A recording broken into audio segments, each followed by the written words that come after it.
Hi, everyone, and welcome to another episode of Paradox Untold Stories from Athletic Directors.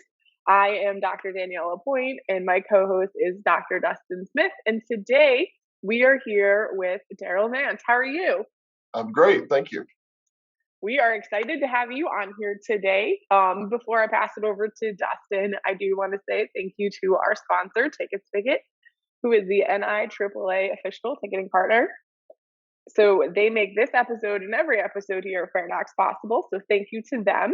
And Dustin, how are you doing today? Man, I am fantastic. It's another great day in the wood, a great day to be alive, and um, I am way pumped because um, this guy I've had the utmost respect for. He didn't know me. It's much like, and we'll talk about some of his exploits in the coaching world. But I went to a national convention and he presented, and he didn't know I was in the room. But I go in the room and I'm just in awe of who Darryl Nance is because Darryl is that guy in the NIAAA world. But I listened to his presentation and I had a lot of respect. It was how he dealt with parents and what he dealt with parents from a basketball coach's perspective and kind of how he ran his program. And I sat back and I thought, man, I spent a lot of time at the collegiate level as an AD, and this guy's got it. He's got it figured out. And so fast forward to now, Darryl and I we become friends. He's been a mentor to me. We co-teach LTI 719 for the NIAAA. But I've gotten a couple of calls from Darryl that just kind of stopped me in my tracks. One was I got to be in the NIAAAU cohort. And if you're watching this on YouTube, you see Darryl's got a shirt that says the NIAAAU, and his baby is this leadership cohort. He's developed it, he's fostered it, he's helped grow this thing. And there's a lot of people around the country that have been part of this NIAAAU cohort that Darryl has impacted personally. So I got that call from him. And then he called me one day and said, hey, I want to talk to you. And he talked to me about being an LTI member, a faculty member, national faculty member with him with 719. And at first I'm like, hey, you sure you got the right guy? Because I think you might be calling some other Dustin Smith that I got to teach with him and I teach alongside of him. But what I've gotten to really enjoy is I get to know his heart. We're state coordinators together, so we get to spend some time every September in Indianapolis, and I got to hear some stories then. But Darryl is a giant in the AD world, and I don't say that lightly. He really is. There's a lot of people that really admire and respect what he's done, and it's over a lifetime of service. And I think Darryl will tell you that it's about service and serving those that are in our profession and trying to get back. So I am pumped to have. I'm able to call Darryl a lot of things: a mentor, a friend, a co-teacher, the leadership cohort, just guru. He's just a lot of things to a lot of people. So Darryl, man, I'm pumped to have you here. I look forward to having some conversation with you. So as we start this, and we give our listeners a chance that may not know who Darryl Nance is, they must live under a rock or they're not around any kind of our profession. But let's talk about what's the resume not going to tell me about who Darryl Nance is. We can go through accolades of board representation and all the awards you've gotten throughout the years, but what makes Darryl Nance aside from Darryl Nance the AD? Well, thank you, Dustin, for that introduction. The appreciation is mutual. You've been a great friend and a great leader that I've got to know as well. So I think what would the resume say is that I don't. I mean, I'm really very shy. I really like to have my alone time. Um, I don't know. It's I'm a it's hard to say. I love to cook, right? I would not say I'm a chef, but I can say that if you ask me to cook something and you tell me, hey, fix this thing, I can do it. I probably won't eat it because I'm a very picky eater, but I can cook a lot of stuff. Um, I am the resident chef at home. I'm the resident chef for all of our family get-togethers and all that stuff. I love to do woodworking. I love to, make things out of wood, and The good thing about wood is if it messes up, you can hit it really hard with a hammer. You really can't do that to people. That tends to get you in trouble. Well, you Hammers, could, but yeah, well, you You could, but shouldn't. you You shouldn't. wouldn't be around long. So, I really like, I like doing some things like that. Um, one of the questions that I tend to ask people sometimes is, "What's your guilty pleasure?"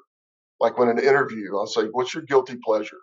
Because I try to, I want to ask things that get people off their standard protocol answers. There's, everything's so formal in an interview. I'm like, no, no, no. The Joe Ehrman had, "What's your hero, your highlight, your heartache?" I think was one of the things that he would ask in his. So I said, "What's your pet peeve? Like, what's a pet peeve for you? And what's, what is what what's your guilty pleasure?" I like things like that. Well, so like one of my guilty pleasures is watching Alaska TV shows. I've never been to Alaska. I like to travel. I want to go to Alaska. Well, everybody that I've met from Alaska says, "You realize that's all just made up for TV stuff, right?" I'm like, "Yeah, but I still watch it." so, so there's certain things that just kind of get you out of the competition phase that we're in so much. Whether it's our games, whether you're coaching is still coaching, or whether you're an AD and you're going to all those competitions, whether you're trying to hire the next best coach, whatever. I want to kind of get away from that and go do things that are a little more creative. And I think cooking's creative and my woodwork's creative. And every now and then I can get away with a TV show that just takes me out of the having to think realm, you know. Darryl said something very early on. He's shy, which really makes you wonder how he and I can get along so well, because I am not, and I talk a lot. But, you get Darryl one on one, and he's invested in who you are, which is really cool to me. He's invested in my process, and Alaska is very similar to Arkansas, just not exactly anything like it. So if you Okay. want to come out here and hang out with me, I've got some ideas for you. A lot closer. I can maybe I can work that in. Yeah, we can make that happen. Well, Dustin, one of the things about, like, say you're shy. Like I'm really fine alone, right? But I learned a long time ago, and this actually started at the September coordinators meeting within IAAA. That I flew up there, and there were two other guys from South Carolina, and I'm going into the room, and the round tables are all set up and everything, and my two compatriots are sitting back there, and they're waving at me like, "Hey, over here, over here." And I just kind of looked at it, and I thought I could go sit with them, but I see those guys all the time. I'm going to go sit at this table. I don't know those guys, and it's that, put yourself out of your comfort zone. Go to the growth zone, right? And go sit with somebody you don't know. And I wound up sitting at a table with, somebody I didn't know. And it wound up being like George's Gilbert and Mel Imai from Florida, from Hawaii, right? And maybe, I want to say maybe somebody from Florida was there too. It's kind of like opposite ends of the country, obviously. Well, okay, so I get to know those guys. And because I get to know those guys, now I know somebody in a different state. I know somebody in a different section. I spent time getting to know them.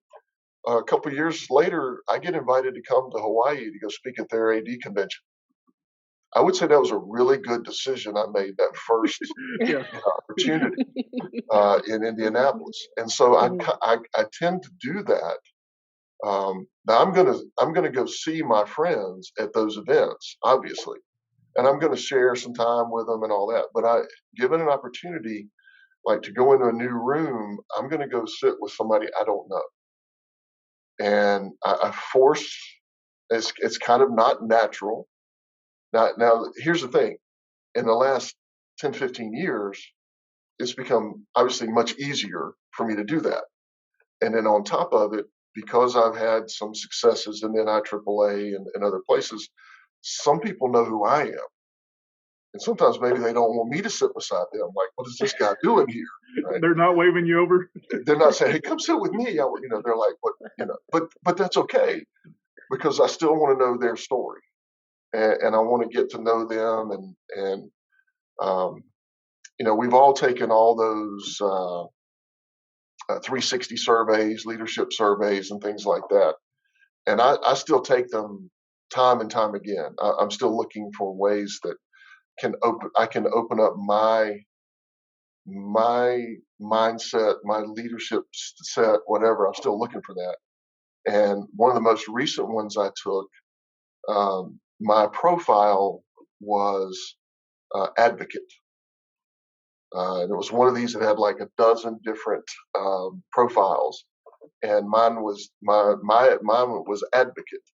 And it says in there that you've reached the point in your career where you are comfortable with who you are, and now you spend more time advocating for others and fighting for others. And it is one of the rarer um, skill sets in this particular one, right? And as I read that, it was like, yeah, I've moved. I got a lot of gray hair. I've got a lot of experience. I've been doing this for 36 years. Um, yeah, advocate is where I want to be. I want to advocate for others. I want to get other people the opportunities and growth, sets that I've had the chance to experience. And that's really what I want to do. You know, Even loud, That's annoying ads from Arkansas, you'll hey, advocate for them. man, I'm all for it. I'm all for it. So let's paint this picture, Darryl. You're out in Greenville, South Carolina, or in Greenville County. For those that don't know the map very well, can you tell us where Greenville County is and kind of what you do on a daily basis? How many ads report to you, and you're the district AD for that district? So Yes. paint us a little picture of where Greenville County is. So Greenville is in what's called the upstate. We're in the northwest corner of the state. We're right at the foothills of the Appalachians and Blue Ridge Mountains. We have this wonderful temperate climate. We get all four seasons. It's perfect. We're right on I-85. We're kind of equidistant between Charlotte and Atlanta. I can be in Charlotte in 90 minutes, be in Atlanta in 2 hours. I can be at the beach in 3 hours. I can be in the mountains in 20 minutes if I really want to be. Great lakes around us, great place. Unfortunately, everybody else has already heard about us, and they're moving here too. And our traffic's crazy, the housing market's crazy. Everybody's coming to Greenville, but that's okay. My school district we're a countywide school district. We have 800 square miles of the county. We're about 20 miles wide and 40 miles long. All right. Which causes quite a dilemma when you have a snow day, when it snows in the mountains in the north and there's nothing in the south, and you tell everybody they can't come to school. They don't understand that. You might deal with some of that in Arkansas. I don't know. That's like lightning at a stadium. Like it's Yes, lightning, but it's not raining, and no one wants to leave. that's right. That's right. We're the 46th or 47th largest school district in the nation. We've got about 77,000 students. I have 15 high schools and 20 middle schools that all play sports. I did the numbers just the other day between our middle school, excuse me, middle school and high school. This year we had 646 teams, had 1,170 coaches, and we had about 9,000 individual athletes that played about 11,500 exposures, right? And I have, it's kind of interesting. I had a part-time assistant 1 day a week. Technically, my assistant is designated for me, but she has a full-time job where she's the director of PE, sex ed, and health. And she became a COVID administrator. And this year, she was a fill-in administrator at one of our middle schools for the last 4 months. So I saw her yesterday for the first time in 4 months. Now that school's out, so it's a big job with a lot of moving parts. But I have great ads that you know, make it uh, make it work. Let's put it that way. Yeah. Well, and you being at the county level or district level, whatever you want to call it, you may not have the personal interaction with every one of your student athletes that some of our ADs have, but you haven't always been in that county seat. Right. You've been a basketball coach. You've come up through the ranks as a basketball coach and spent time individually with those kids. So I know during that time that you've been doing this, you said 36 years. So as you've done this through that time, I know you've got to have some great stories of some interactions, some situations that make you just kind of go, did that really just happen? If this is the world I'm operating in for real, as you've looked back on some of that time, are there some stories that stick out to you that think, man, this was really one that was just a humdinger that you think about and think, wow, this really can't make this stuff up.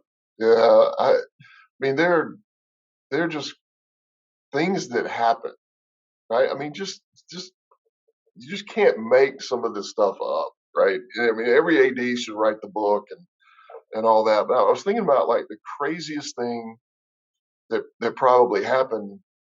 I was an AD. I was still coaching. I was a building AD and still coaching. And my lacrosse coach walks into my basketball practice where maybe a week before the playoffs are over and lacrosse is just starting, and my boys lacrosse coach walks in and just says, "I quit," and turned around and walked out. Okay, so you're trying to get your basketball team ready and prepared for, probably your last game of the year, your rival game, your playoffs are on the horizon, and he just walks in and says, "I quit." And so, you look at your assistant coaches and you're like, I, I got to go handle this.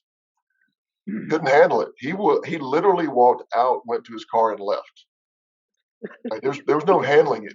He gone, right? So the assistant coach is standing in the hallway. So I grab this guy and I'm like, okay, what's the deal? He said he's had it. He's done. So I guess I'll take over. I said, okay, great. You take over. We'll talk to, just hang here for a few minutes.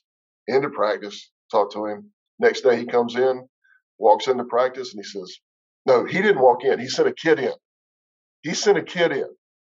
And the kid says, Coach quit. Well, yet up a one. I mean, yeah. I'm not even going in. I'm sending a kid in. I'm out. So oh, no. I go sprinting to the parking lot. I'm like, dude, what's up? And he goes, that guy's my neighbor. And if he quit and I stayed and coached, I wouldn't be supporting my neighbor. So I quit too. All right. Well, you got no lacrosse. I got a varsity and a JV, and I got no coaches. And the backstory, of course, is the two booster club guys have been putting so much pressure on them that they just gave up. They just gave up. So I called the booster club guys and said, have a parent meeting tomorrow night. Have a parent meeting tomorrow night in the classroom. So I'm at practice again, and my assistant principal walks in. He goes, whatever you do, don't go out in the lobby. There's a bunch of lacrosse parents out there. They're looking for you. They're mad. I said, oh, I invited them to come. It's okay. So I said, go tell them all to go in the classroom. I'll be there in a minute. So, some timing is everything, right? I'm walking into that classroom and I pull the door open and they don't hear the door open. And somebody's like, well, I can't wait for him to get in here so I can ask this question. And I step on in and I slam the door. They all jump and I said, he's here. Why don't you ask him? I was done. I was done with this group, right? So I walked to the front of the room and I said, what's the first question? It's, why did our coaches quit? Why did they quit? And I just turned and looked at the two booster club guys and I pointed to them. I said, y'all didn't tell them? You should tell them why they quit. And I'm telling you, them two dudes are like, they're trying to get out of the chair. And I said, listen, the coach, he's tired of dealing with this. And he quit. Now, standing beside me is one of my football coaches who had already worked it out that he was going to take over the program. And I just walked in and I said, guys, let me tell you something. We're not very good in lacrosse. We're still learning lacrosse. We're getting better. We're getting better. But, these two guys put so much pressure on him because they said, well, our kids score goals in the summer league, but we haven't won any games in the regular season. And Dustin, as an old basketball coach, and Danielle, I'm sure you know as a coach, there are a lot of kids that led the league in scoring in the summer. They can't run a set play and can't defend in the season, right? I'm like, we're not talking about the summer. And so we went through this, and I said, Coach Hallman is going to take over. And Coach Hallman is a professional coach. He's a high school coach. He's a pro. Coach Hallman, what time's practice start? He said, 4. I said, what time's practice end? 6. I said, parents, kids, practice starts at 4, ends at 6. Have them there at 4, pick them up at 6. That's it. That's it. Okay? How much lacrosse do you know? Not much. He don't know any lacrosse. He knows how to coach. And so you're going to leave him alone, and he's going to coach. You're not going to call him. You're not going to complain. You're not going to fuss. You're not going to show up and act a fool at the referees. And this is it. This is the way it goes. Anybody got any questions? Thank you. And I walked out. All right. I mean, I'm talking 10 minutes, but I'm exposed the problem, right? And I go and finish my practice, sit in my office. A few minutes later, Coach Hallman comes walking down and just sticks his hand across the desk to shake my hand. I'm like, what? He goes, I've been coaching for 24 years. I've always wanted to say that to parents, but I've never been willing to do it. And you did it. I mean, all it was the truth. The parents have to understand the role that they play, and I get it. They should advocate for their kids, but they shouldn't make life miserable for everybody. And they made life miserable for a coach, and what they put was their season at risk for their kids. And so you set the parameter, you set the expectation. And you know what? Those kids had a blast. They didn't win any games, but practice started at 4, it ended at 6. They all went to the games. They all had a great opportunity to play, right? That's probably the, weirdest thing that may have ever happened to me. So let me ask this question. As you're sitting in basketball practice and you say you're getting ready you're focused on getting ready for the big rival game and the playoffs are coming. I mean, you still got a team you're addressing, and it's not just because you're the AD, you're the basketball coach, right, and you're responsible for those kids. So when they come in, I want to take you back to that moment when he just walks in and says, I quit, and turns out. At what point do you look at your coach and say, hey, you got this while I go take care of this? Yeah. I mean, how many times did that happen as an AD/basketball coach where you had to say, I'm going to go take care of something that is this hat I got to wear? Probably too many times. Yeah. I'd say, maybe once every other week, it would happen that somebody just comes to the door and they look in, they see, like, I need you, or I never locked the door. I had open practices. Parents want to come watch practice. They're fine.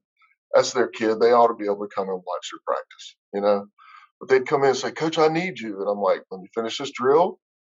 All right. Y'all can get water or shoot free throws or whatever, or I just turn it over to my assistants, which is really important to have good assistant coaches that you trust who can do that.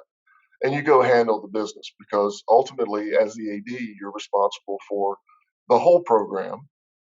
And your team, you're still responsible for them, but if you got assistants that can handle it, you can do that. So when did you have a conversation with? Did you say his name was Coach Holman? Mm-hmm. When did you have a conversation with him between the quitting of both coaches and this meeting with the parents? When did that conversation? I don't want to know when. I want to know what you said that got the football coach to go coach lacrosse when he didn't know it. That is what I want to know. Yeah.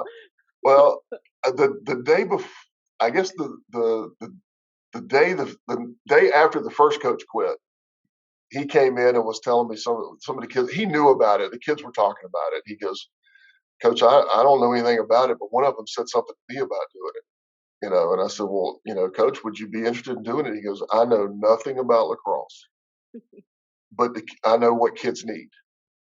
And so, he really came to my office to initiate that discussion. So when the second guy quit, that morning I had a conversation with him. We met first thing in the morning. I said, "This is what my plan would be. Can you handle it?" And he said, "Sure."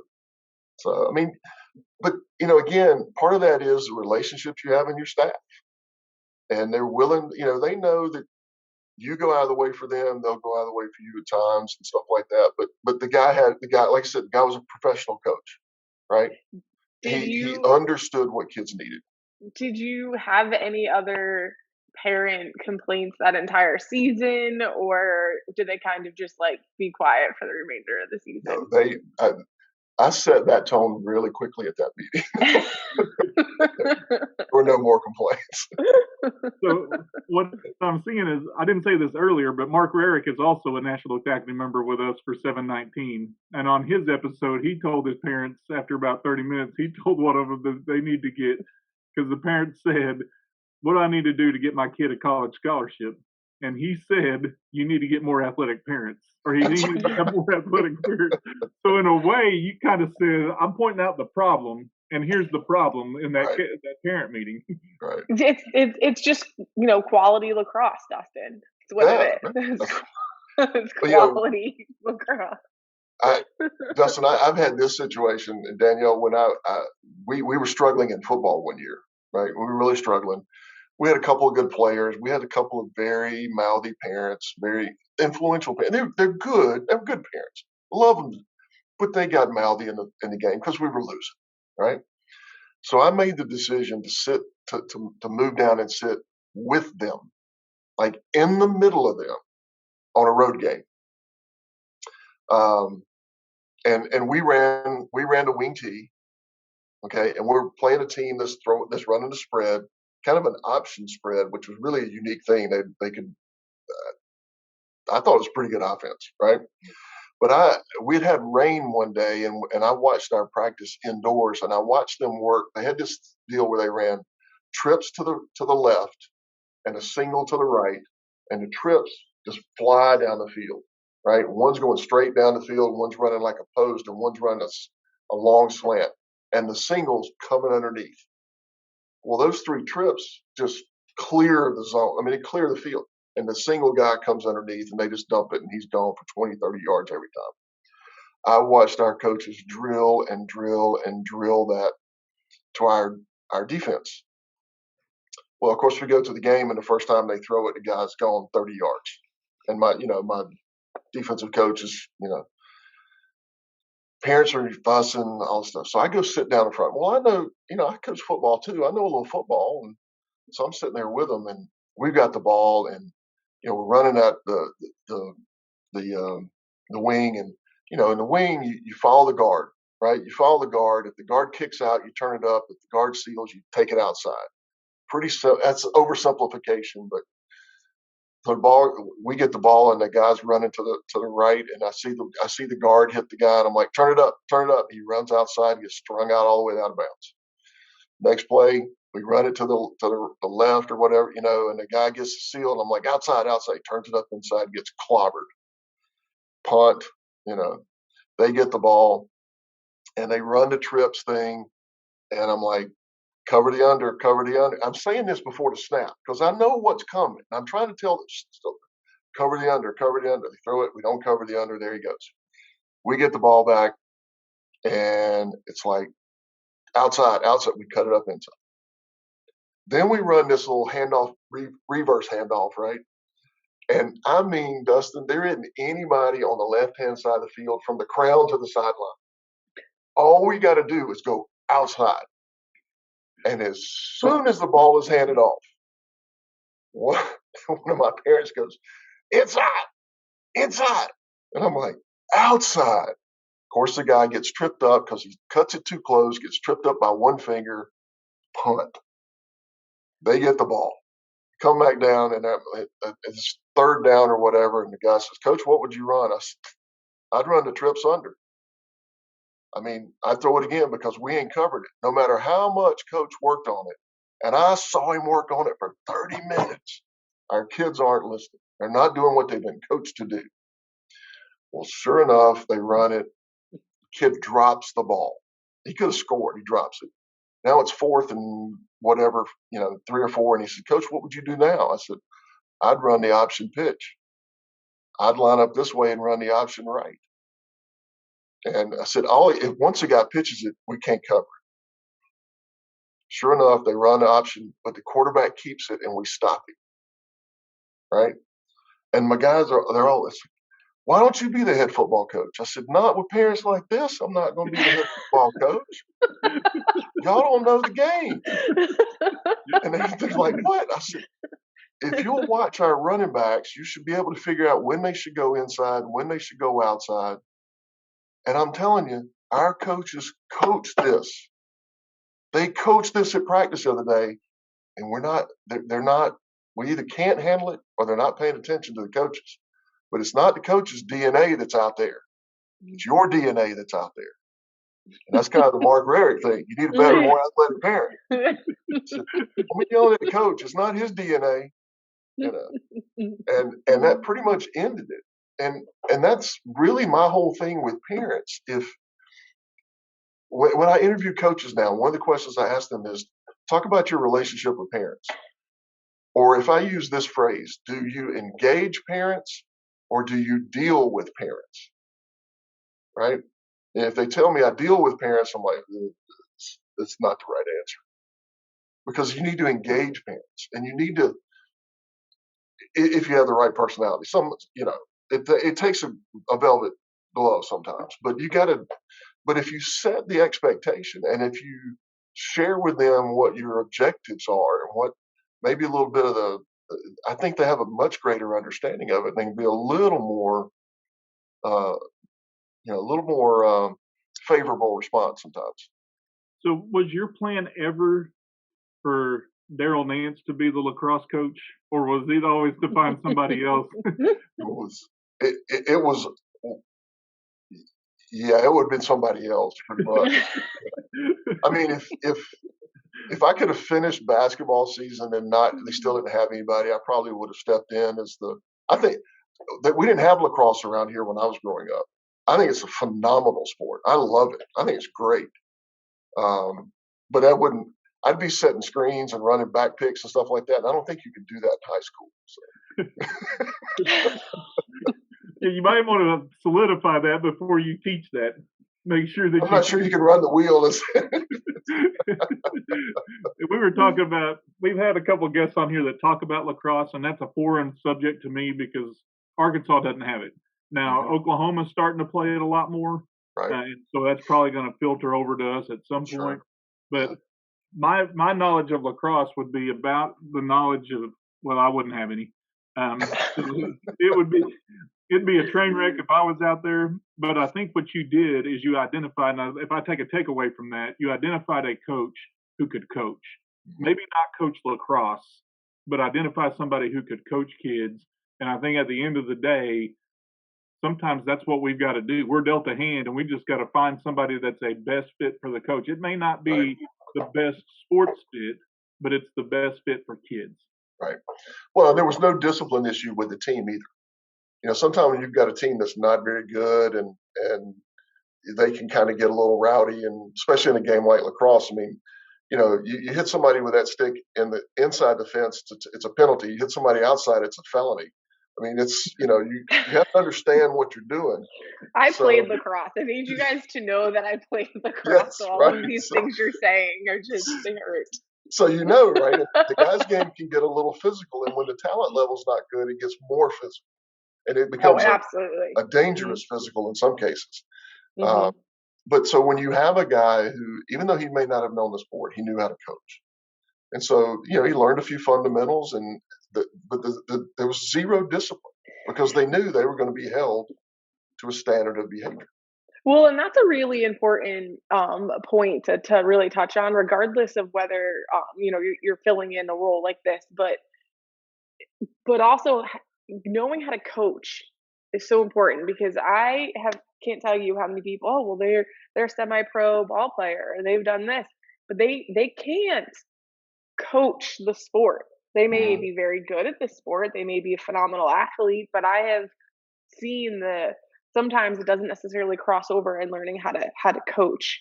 That's not seamless. So understanding that, knowing how to coach high school kids is very different than knowing the sport. Mhm. Very different. Very much, very much. Yeah. Well, I mean, I would say, like, to me, if you're coaching the sport, and Danielle, I'm sure you can do this. You can close your eyes and visualize that lacrosse field, and Mhm. you can see where the lines are. You can see where everything is, and you can see the players moving in your mind. Right?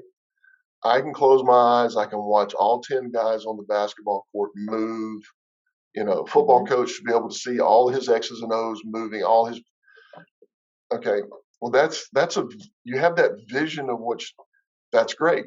Players should be able to do that. Coaches can take that vision and share it in a manner that everybody can understand it, and replicate it to some degree, right?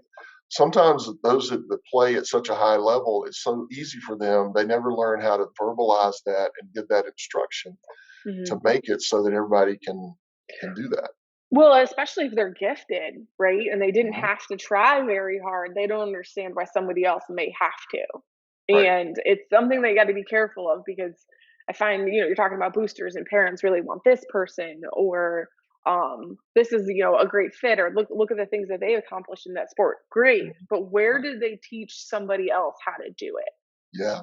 Yeah. That's And I think that's a really, really important question that I personally really believed in as an AD, but that's hard to get specifically parents to overlook that right. sometimes. Right. One of the things that I will tell some of our younger folks, and particularly like football coaches, um, if I go watch a football practice and I hear the same voice multiple times and the volume keeps going up and up and up, and it's the same drill, but the volume keeps going up and up and up, then what I will tell the coach sometimes, the head coach sometimes, is this: uh, the higher the volume, the less the knowledge. Mm. So this guy is trying to teach this kid this skill, and he uses the same words to teach that skill, and the kid's not getting it. So, but with my limit of knowledge, I'll just raise my volume of voice. And because I'm yelling at him, he'll get it this time. If he didn't get it the first 2 or 3 times, it's you that's the problem, not him. Your explanation or demo is Mhm. not good, right? That's one of like the number one things I've talked to my coaches about is what you're talking about. I said the definition of insanity is when you are doing the same thing over and over again, but expecting different results. Right, If right. it's not working, you have to do something different to get a different result. Mhm. Otherwise, this makes no sense why we're doing this. So that's exactly what you're talking about, Yeah. and being able to acknowledge, even as kids go through, right? The way that you coach 10 or 20 years ago is going to be different than the way we coach kids now. Oh yeah. Oh yeah. So growing with the times and knowing this used to work, doesn't work anymore. I got to adapt. Those are the coaches that, man, you want to retain them when Mhm. they know. I know I've been doing this for 30 years, and I gotta relearn some stuff. I gotta go to some clinics. I gotta reevaluate my program. Those are the ones that you want to retain and keep. So it sounds like you have that. You had that on staff, Mhm. which is an amazing thing that you want to go out of your way to retain. There's also Definitely. this thing too, Daniel. You got certain people you don't want demonstrating a skill, right? I mean, like, they may be a great coach. They may understand the strategy. They may understand time, ball, field position, court position, whatever. But maybe you don't want them to teach a certain skill. Like, I had a Mhm. really good assistant basketball coach. He was a dynamic JV coach for me. Became a really good varsity assistant, great friend, and all that stuff. And I watched him shoot one time. I watched him pick up a ball. Dustin is a basketball guy, you know, right? Picks up the ball, but it's this and it's Ugh. this. I mean, it's one of these things. And I'm like, you will never teach shooting. Never teach shooting. I don't want any formed shooting from you. If you ever take a ball and shoot it at the rim, I will probably escort you out of the building. If you're going to do something, you do it against the wall, because he couldn't shoot lick. Understood the game, couldn't shoot. You know, you know, I think about some of those, going back to your basketball days. I wanted to find the making coach. not the shooting coach. I needed to find the Mhm. making coach. Those That's guys that could right. really, there were a bunch of shooters. I needed Everybody's to find the shooting. ones that could make it. And I needed a coach who could teach them how to make the shot, not just take. That's Macon. right. Free throw defense is really good too, right? Right. Foul the guy that can't make one. That's free Right. throw defense. So I think back to your original statement about not being, you're more shy, more introverted at times, but as you deal with our role as an AD, you had to deal with some parents, and you talked about the question of do you engage parents or deal with parents? Mhm. And then you had a situation here where you could have just dealt with parents, but you had to engage parents. So it may not have been the way that you had in your mind going into that meeting. Hey, we want to have this meeting. I know I got to deal with this issue. But when you got in there and you heard the comments, they didn't know you'd snuck in. You had your little ninja AD, There whatever, you your go. cape on or whatever, but you Right. slid into the room unannounced, and you were able to hear. But what I really like about that is that you addressed the issue. You didn't let it linger. You just went up there and said, "Okay, here's the problem," and we're gonna point it out when they ask that question. Well, first you said he's here. Let's ask. So you walk Yeah. up there and you put yourself out there. You expose yourself to say, "I'm going to deal with this situation." Yeah. But then when the questions come, you didn't run away and say, "Hey, I quit. I'm walking out of this. Right. We're going to deal with this situation." So there's times when you have to engage and deal with. One of the questions I like to ask my coaching candidates is, one of the best things about Greenwood is our parent and coach involvement. One of the Mhm. worst things about Greenwood is our parent and Is coach of our involvement. parent and coach involvement. How do you deal with that? How do Yeah. you handle that situation, and can you? Because that's a reality. You Mhm. want parents who are engaged. You want them to be involved in their kids' lives, because studies have shown that there's more success rate for kids. You want them to have somebody that's there and involved in kids' lives. Right. Is that always going to happen? No, you're not always going to have parents that are involved. And it's always the squeaky wheel that gets the grease, right? So somebody's going to complain and say whatever they want to say. But I think for ADs listening to this, there's a great takeaway in tackling this head on and having and saying, okay, there is an issue. Yes, we had two coaches quit, but it may not be what you think it is. And here's the solution we're going to find, and we're going to address that need. So you had to address the elephant in the room, which I think sometimes we as ADs may not do that. And you're a more seasoned AD. You've done this Mhm. for a lengthy amount of time, and some of our younger ADs listening, that confrontation is not comfortable for everybody. And I would Right. even say it may not even be comfortable for you that's done it for 36 years, that have dealt with parents for this time. I had a boss tell me one time, if it ever becomes robotic, then I need to get out of this profession, because you're dealing with people. And so it's never just, hey, I'm gonna put on this jacket and it's gonna be really comfortable. Because walking up there probably wasn't really comfortable. Pointing those two guys out wasn't probably comfortable, but it needed to be done. And so from our seat, we've got to do some things that sometimes aren't comfortable, but that's, I think, where growth opportunities happen. Absolutely. Absolutely. And it starts with, what are your core values? Like, where do you know your leadership statement? What's your mission statement? What's your what type of leader are you? And Dustin, it froths me the number of times that I interview. I get to interview principals, assistant superintendents, things like that. And I'll interview head coaches and all these people that claim to be leaders. They want to be leaders. And I ask them, what's your default leadership style, or what 360 survey have you taken, or have you taken Gallup or Flippin or Myers-Briggs or what? And they're like, yeah, I really haven't done that. And you want to be a leader of an organization and you don't know your own leadership style, right? That's our whole thing in 719. What default do you go to? What's your leadership style? What's your communication style? Because that impacts how you do everybody else, how you respond to everybody else. And I reference this, I'm gonna hold it up. You can't see it, nobody can understand that, but that's the list of my high school ADs. My middle school ADs are right here, right? And it's got their contact information, direct conversation, but it also has their strengths, the strengths that we do, the strengths testing we do. And I have their five primary Gallup strengths and their primary communication style. So when I have to call one of my ADs And sometimes you just call to have a conversation. Just you need to talk. But sometimes when it's, yeah, I got to deal with this situation right here, or I've got to engage this guy in this situation here, or whatever.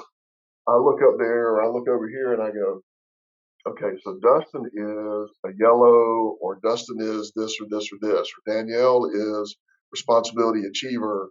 So when I talk to Danielle and she's a blue, and I'm in a very red moment because it's happening, it's coming to me, and I got to before I dial that number, I need to look at how's Danielle going to experience me in this moment.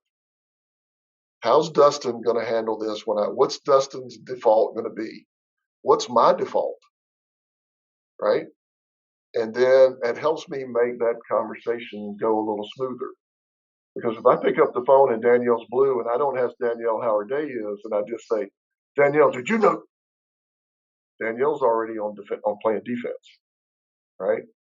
And if Dustin's yellow and I don't ask Dustin about his day and whatever, or Dustin may be green in our little system, and that is very A to B to C to D, I need to ask A to B to C to D type questions, right? And so to me, that's kind of where you get that connection to start handling some of these situations. But if you know your style and you know what your core values are and you set your expectations, a young AD has got to come in and set their expectations right away. A young head coach has got to do that. This is where this is my expectation. This is what I'm going to do, and share that. It can't be a secret. You need to share that. The parents need to know. Your staff needs to know. Then they know where the line is, right? When I took this job 7 years ago, I had 6 weeks with the guy who was leaving. It was me and him for 6 weeks. We were together, working together. I was trying to show me the thing. There was something on the desk that had to be done that needed a principal's signature, right?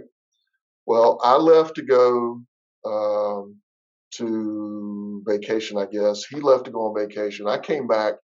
That piece of paper had moved from one desk to the other, from his desk to mine, and sitting on top of it was a Post-it note that said handle.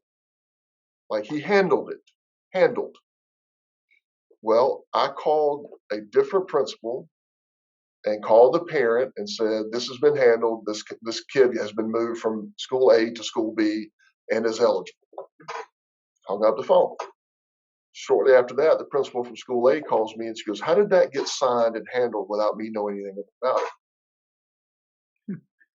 His handwriting said handled with a D. It basically was handled with a question mark is kind of what he was sending me. So I thought it had already been handled and approved, or maybe it said approved with a anyway. I already gave permission for this without talking to this principal, and so that principal calls and she's lighting me up, and I had a decision to make. I could walk it back, or I could just say I've already made a decision, and the decision is this way. It won't happen again. It was a conflict between him leaving and me arriving. That's the way it's going to be. And I just decided, you know what, in the best interest of the kid, I'm going with where I've already done. I'm not going to backtrack it. And I'm putting my post in the ground right here.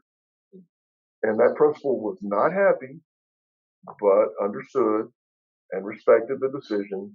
And we had a great relationship for the next couple of years until she retired. But it was like a reminder for me on the first day in this job, really, of my first single day. You're going to get asked some tough questions, and you got to know what you believe in. You got to double check if it's a D or a question mark. That's right. I've learned that now.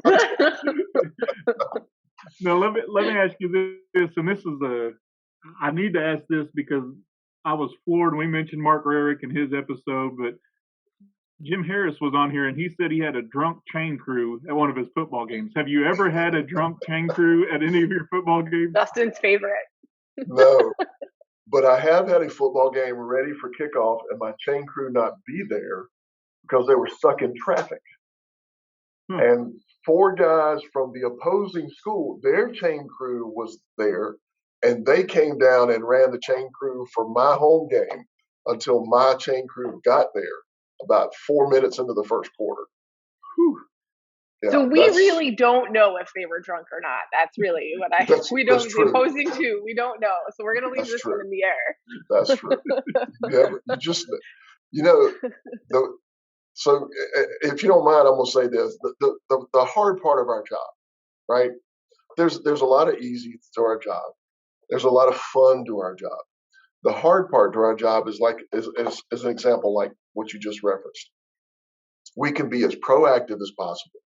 In fact, we're encouraged to be proactive, right? Get everything in, get all the schedule done, have everything ready, order all the equipment, get the officials, get the transportation, put the schedule in, you name it. Proactive, proactive, proactive. The problem with our job is the success rate is based on our reactive abilities, right? Because pretty much everything that happens is a reaction. The bus didn't show. That's your fault. The official didn't show or was late. That's your fault. The equipment which was ordered is still sitting on a ship somewhere in LA. That's your fault. That's chaining, COVID, your fault. It doesn't matter, right? It's the reactive part to it. And the problem is that it all happens in the public eye, right? The kid gets thrown out. Now I got to deal with the high school league. Coach said something inappropriate. Now I got to deal with HR. Somebody put something on social media. It's wildly inaccurate, but there's a reaction, right? And I just recently did a couple of interviews and I had a couple of parents fussing about, well, the field didn't get lined correctly, or somebody didn't line the field. And I'm like, how is that the athletic director's job?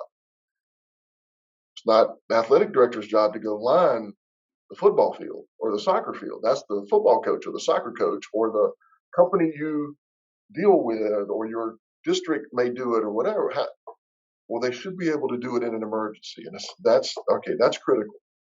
Yes, they should be able to do it in an emergency. But the AD's job really is to try to avoid those emergencies, right? By being the proactive. But when you have to be reactive, yes, they may have to do it. But also the AD's job is to look out there on the field and go, the field hadn't been aligned. Got a game in 2 days. It's supposed to rain tomorrow. Coach, what are you doing? What's your plan? Because don't necessarily count on me to be out there doing that because I have this and this and this and this. Right?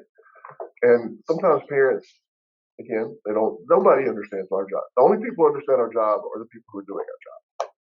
Right? And so to me, that's been the most, I think, beneficial way to describe the AD job recently is you can be as proactive as possible, but the success ratio is really the reactive ability and how you manage that. You had no plan, because we all have plans, but you had no plan for a lacrosse coach and his assistant coming in quitting in consecutive days. You don't have that plan built in. No plan. To reiterate your reactive part, if a toilet backs up, they're trying to find the AD, and that's the AD's fault. If the game goes on and there's no issue, nobody's calling to say, AD, great job. And it goes back to our conversation prior. Nobody's coming to an AD camp. If we get out here and say, here's what we're doing, people aren't signing up for that. But they like to cast the blame on the AD no matter what. And it may be something completely out of our control. Right. Yeah. And this is such a good, overall conversation to have about everything, especially for new ADs coming in to hear this. So you don't feel, we always talk about how we're not alone, but you feel alone on your campus because it's usually just you.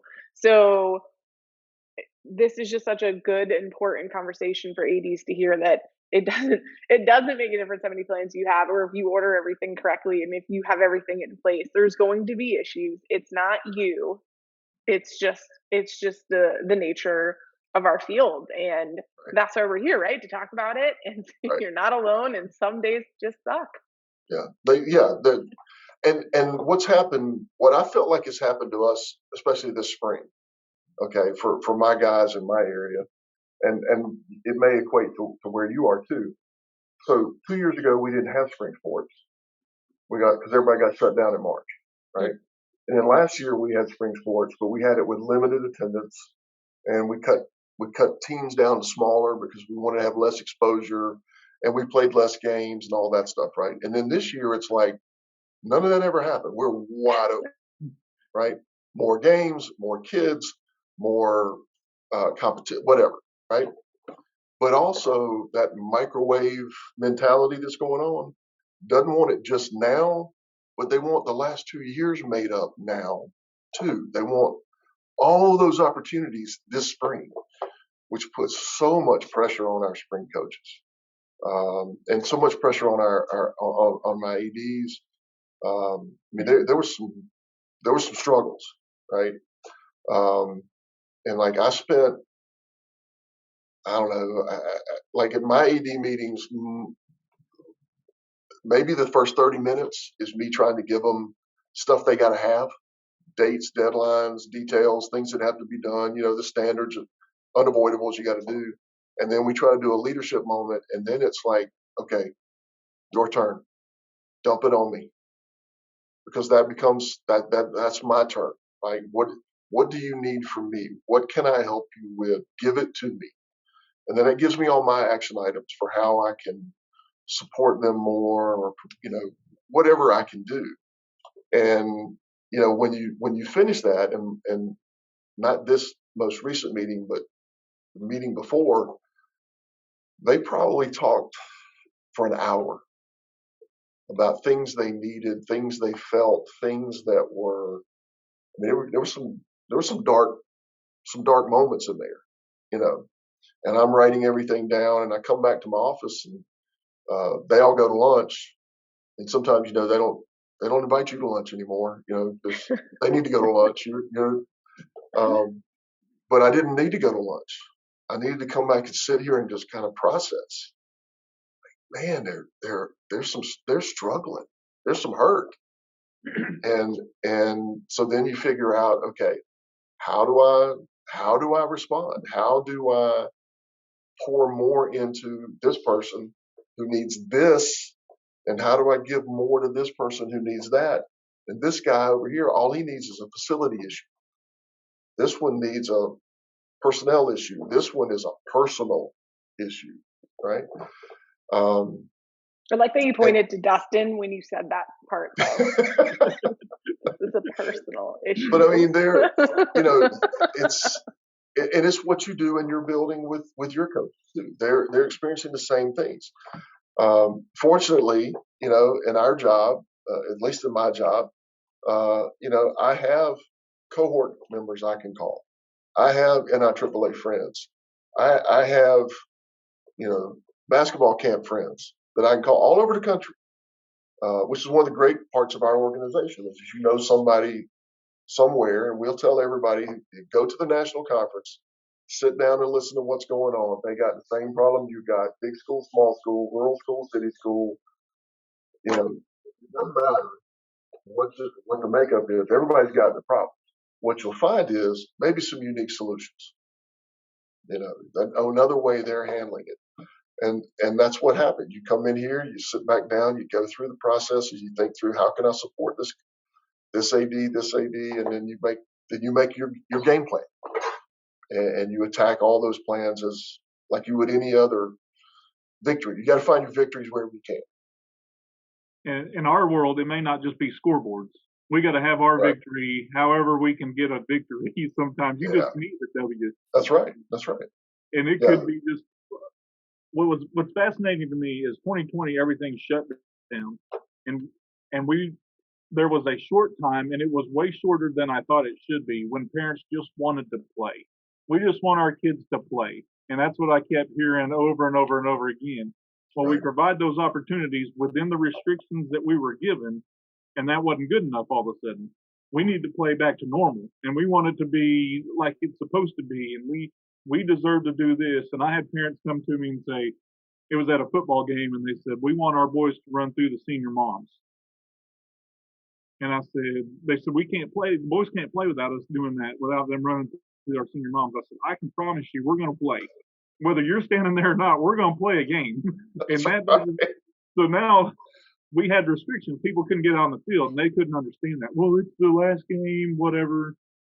And I said, I promise you, we're still going to play football, whether you're standing out there and your kid's running through you or not. That's not going to change what we do in between the lines. Right. So Right. it just. Yeah. Oh, look at that face we got. I know. Look at that. We're actually, Dustin froze and he's got quite the face on his video right now. Well, that's an easy way to just have Dustin stop talking. Well, yeah, but he's 100% right. Yep. All his parents look for those traditional things, and you may have And been sometimes it's more for the parents too. Correct. Than it necessarily is for the son Right. or the daughter. So I'm sure what he did, we'll finish this statement for him, is they may not have been able to do it on the field, but you look for an alternative solution. That because you may have been prevented from doing that by your state board of ed or your state legislature or whatever.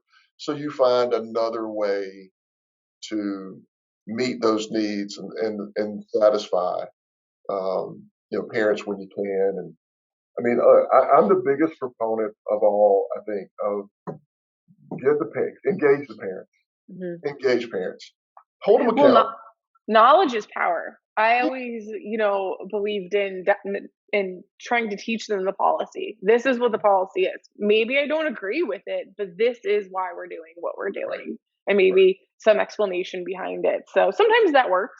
Sometimes they don't care. Right. But either way. Yeah.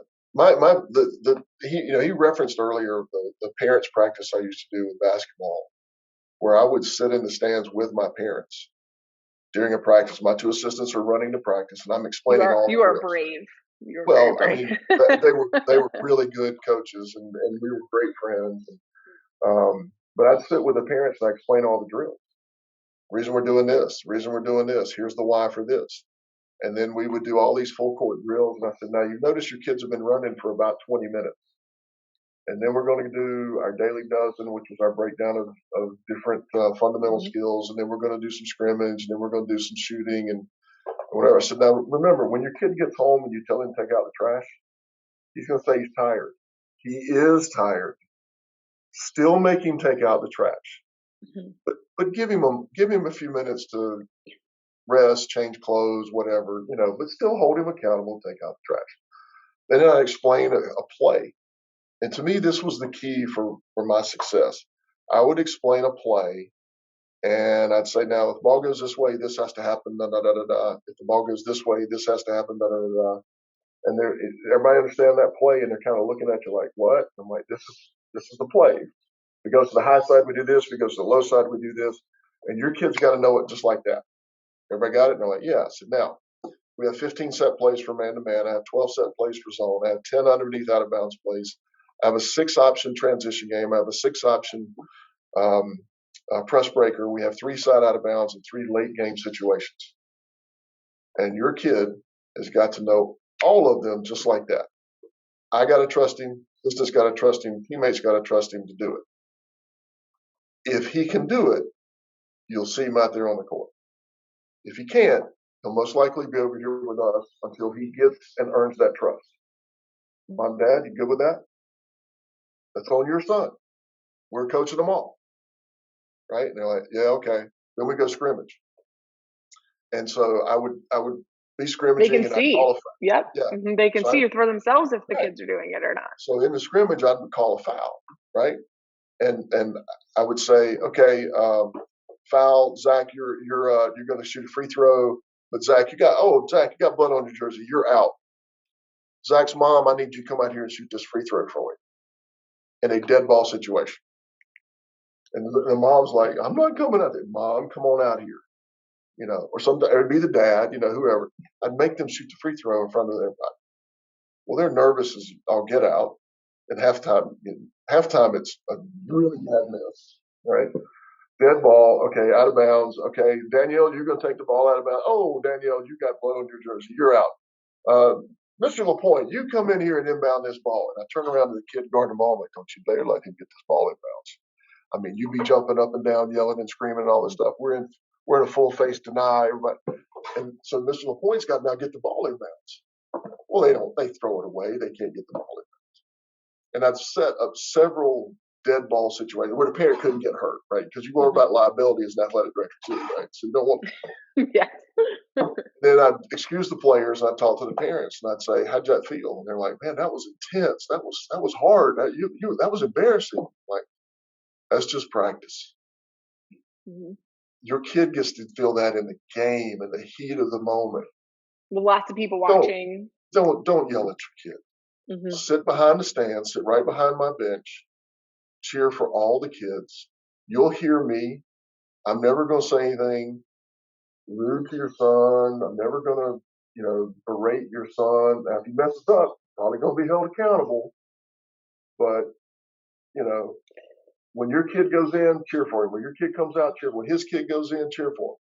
Love on him. Here's what your job is as a parent. Love your kid. I'm going to coach him. Well, and I think that's a really powerful connection you make with the parents there, and it helps things down the road.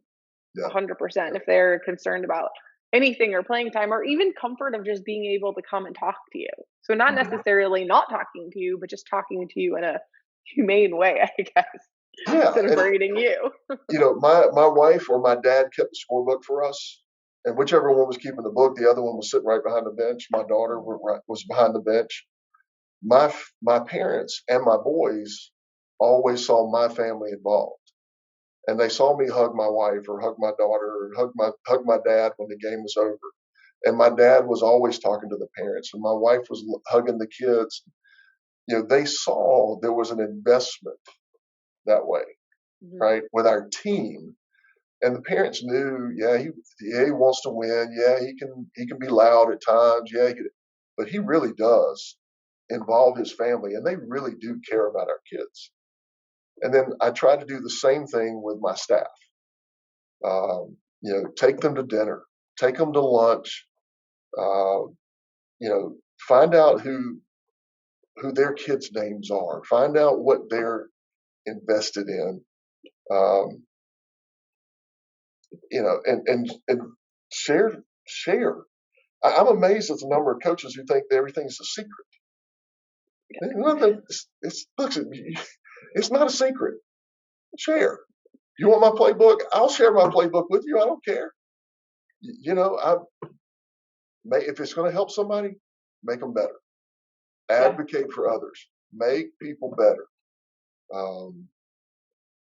That's just been my whole thing for as long as I can remember. Is I had great coaches. I had some bad coaches. They can make an impact too, right? I had a coach. I had a coach that was as transactional could be. And I did not enjoy playing for that coach. And we had a miserable season when I was a senior in high school. And if you fast forward at about 13 years down the road, I'm an AD at my second high school I was an AD at, and my head football coach wants to hire this new assistant coach. And it was my former coach, transactional coach from my senior year. Oh, no. Like, no, he can't. No, he's not going to coach here. And he goes, he's a good football coach. I'm like, no, he's not. He's a transactional coach who's in it for himself. And that's not going to happen to my staff. Yeah. Well, and you remember as a player, and you don't want your kids, your athletes to feel that way. So I do have an update from Dustin. He said the storms, he texted me, the storms hit there, the power went out, and he cannot get back on. So we have lost Dustin forever. Bye, Dustin. Yeah. He says I was onto a really great thought. So, that's debatable because we'll never know now. Well, I feel like that my episode has been such a disaster that he just quit on you. So he just left us. That's what he did. That's what he did. Instead of he upped your coaches, right? Instead of saying I quit or sending in a kid and saying I quit, he just signed off in the mid sentence. We're going to call him our lacrosse coach from now on. That's what we're going to call him. He is. He's our lacrosse coach, and you brought this to us. This is your fault, Darryl. Oh, I'm so sorry. Well, thank you so much for being a guest with us today. I really enjoyed speaking with you and hearing all of your experiences and your, laughing with us. So I thank appreciate you it. to Darryl and also to Ticket Spigot, who is our sponsor. But hopefully Dustin and his storms are okay. That's right. Let's make sure everybody in Greenwood's fine. That'd be great. Yes, Yeah. yes, we will. We'll update with Danielle, them. thank you for the opportunity to be here. And I mean, I had a blast. You guys are doing a great job. I felt bad about following Jean. You know, Jean's. I think she was one of the last episodes I saw, and Jean's so hmm great. And, you know, it can only go downhill with me compared to that. No, we had to give it back over to the East Coast to represent, right? There you go. There you go. So thank you very much. Thank you.